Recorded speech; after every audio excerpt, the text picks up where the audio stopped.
ఆంధ్రప్రదేశ్ రాజకీయాలకు సంబంధించి ఢిల్లీలో జరుగుతున్న పరిణామాలను ఎట్లా అర్థం చేసుకోవచ్చు? చంద్రబాబు గారితోటి వాళ్ళు మాట్లాడారు. మళ్ళీ జగన్మోహన్ రెడ్డి గారు ప్రధాని గారితోటి భేటీ, ఇతర ముఖ్య నాయకులతోటి భేటీ. అంటే బీజేపీ డబుల్ గేమ్ ఆడుతుందా ఏపీ విషయంలో? వాళ్ళు కాన్స్టెంట్‌గా ఉన్నారు సార్. హ్మ్. వీళ్ళు ఎడ్డిమాలోకల్లో ఎవడు కోతాటాడు ఆడుతున్నారు. వాళ్ళ ప్రాపకం కోసం. ముఖ్యంగా తెలుగుదేశం జనసేన పార్టీ. ఎందుకు? ఇప్పుడు ముఖ్యమంత్రి ఒక పవర్‌తో ఢిల్లీ వెళ్తాడు సార్. అతనికి ఒక స్పెషల్ పవర్ ఉంటుంది. ఆయన దేనికి వెళ్ళాడో మనకు అనవసరం. సంచెట్టుకుని వెళ్తాడు, డబ్బులు తీసుకుని వస్తున్నాడు. మొదటి విడత కాదు, రెండో విడత ఆర్బీఐ బాండ్స్ వేలంలో రెండో విడతలో డబ్బులు వస్తున్నాయి. ఏదో తిప్పలు పడి 5 సంవత్సరాలు గడుపుకుంటున్నాడు ఆయన. ఆయనది ఢిల్లీ ప్రయాణం పొత్తులు దాని ఆవశ్యకత అవసరం లేదు. ఎందుకంటే 151 సీట్లు ఆయనకు ఉన్నాయి.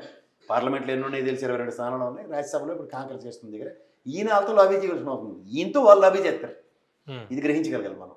రెండోది వీళ్ళకి ప్రాపకం కోసం వస్తున్నారు. కేసులు దాని ఆవశ్యకత, కేసుల నుంచి తప్పించుకోవడానికి ఎలాగోలాగా రాజకీయ పునరావాస కార్యక్రమాలు మళ్ళీ అధికారం సంతరించుకోవడానికి ఏ మిషన్లో పెట్టేస్తారు, ఏ మిషన్లతో లేచిపోతాం అన్న భయంకి వాళ్ళ ప్రాపకం కోసం చూస్తున్నారు. వాళ్ళేముంది ఇది గెలిచిన ఇప్పుడు ఆర్టీసీ బస్సులో చూడండి. ఇప్పుడు చాలామంది తెలియని వాళ్ళు సీట్ రిజర్వేషన్ చేసుకుంటే బస్ స్టాండ్లోకి బస్సు రాగానే తువ్వాలేసుకుంటాం చూడండి పాత రోజుల్లో. అలాగా వాళ్ళు ఇటుపక్క అటుపక్క రెండు పక్కల టికెట్ తీసుకుని ఉన్నారు, ఖర్చు వేసుకుని రెడీగా ఉన్నారు. తెలుగుదేశం అరే మీరు వచ్చారు, మీరు కాబట్టి జగన్మోహన్ రెడ్డిని ఎదిరించారని వాళ్ళకి దప్పట్లు కొడతారు. ఒకళ్ళు జగన్మోహన్ రెడ్డి జగన్మోహన్ తెలిసిలే నోడబట్టి నాకు తెలుసు అని చెప్పి సెకండ్ ఇస్తారు. వాళ్ళు బ్రహ్మాండంగా ఉన్నారు. మధ్యలో నలిగిపోతున్నారు ఆంధ్రప్రదేశ్ రాష్ట్రం. ఇది గమనించగలిగితే ప్రజల కోసం ఏం చేయాలన్న దగ్గర ప్రజానాయకులకి వీళ్ళు ఎమర్జ్ అయితేనే పని అవుతుంది.